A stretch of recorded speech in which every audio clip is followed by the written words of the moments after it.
And how do you से, आप कैसे कह सकते हो कि ये लोग तो परसिक्यूट हुए थे? आपको कैसे मालूम कि वो परसिक्यूट हुए थे? मैं उदाहरण देता हूं।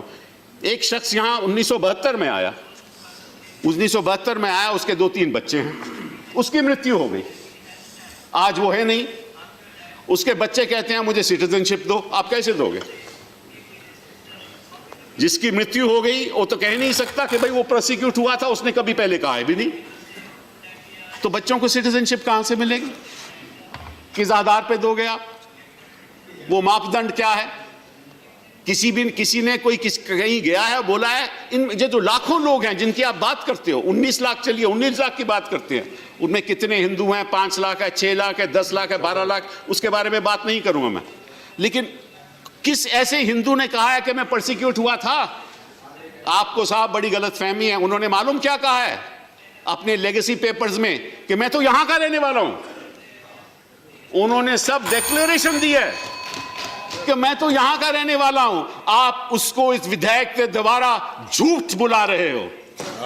Please conclude. जो शख्स 1 सेकंड सर, जो शख्स कह रहा है कि मैं तो हिंदुस्तान का रहने वाला हूं, आप उसको कहना चाहते हो नहीं नहीं तुम हिंदुस्तान के रहने वाले नहीं हो। तुम कहो तो तुम तो बांग्लादेश से आए थे और क्यों परसिक्यूट हो रहे थे, इसलिए हम आपको सिटीजनशिप देंगे। ये किस किस्म का कानून है? आप क्या कर रहे हो संविधान के साथ? आप धज्जियां उड़ा रहे हो संविधान से। आपका मकसद क्या है? आपका मकसद तो हमें मालूम है, 2014 से हमें मालूम है आपका मकसद क्या रहा है। कभी घर वापसी, कभी लव जिहाद, कभी ट्रिपल तलाक, कभी सीएबी, कभी एनआरसी, फिर दोबारा एनआरसी, मतलब के फिर 370। आपका लक्ष्य हमें मालूम है, आपका लक्ष्य मालूम है, आपका नजरिया भी मालूम है। आप नाम से, किसी के नाम से पता करना चाहते हो इस देश में वो रहेगा या नहीं रहेगा। आपने एक बड़ी आपत्तिजनक बात की शुरुआत में। आपने कहा कि वो जो मुसलमान यहाँ हैं उनको डर करने की जरूरत नहीं। किस मुसलमान के आपसे डर है? हिंदुस्तान का कोई मुसलमान आपसे डरता नहीं है।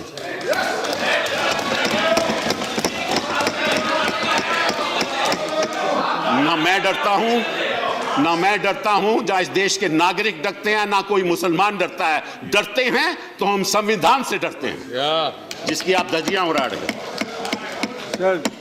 दूसरी बात sir, just I am just finishing, just my third. There are 4 more speakers from your party. Sir, few minutes. 4 more. Just give me, just third point, sir.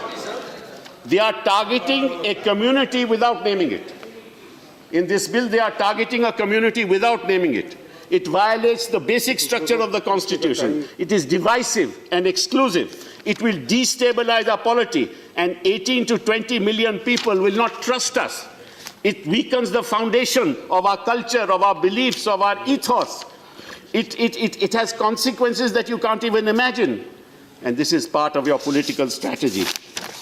The last thing I want to say, sir, is this, that this is legally tenable and legally reprehensible, morally reprehensible.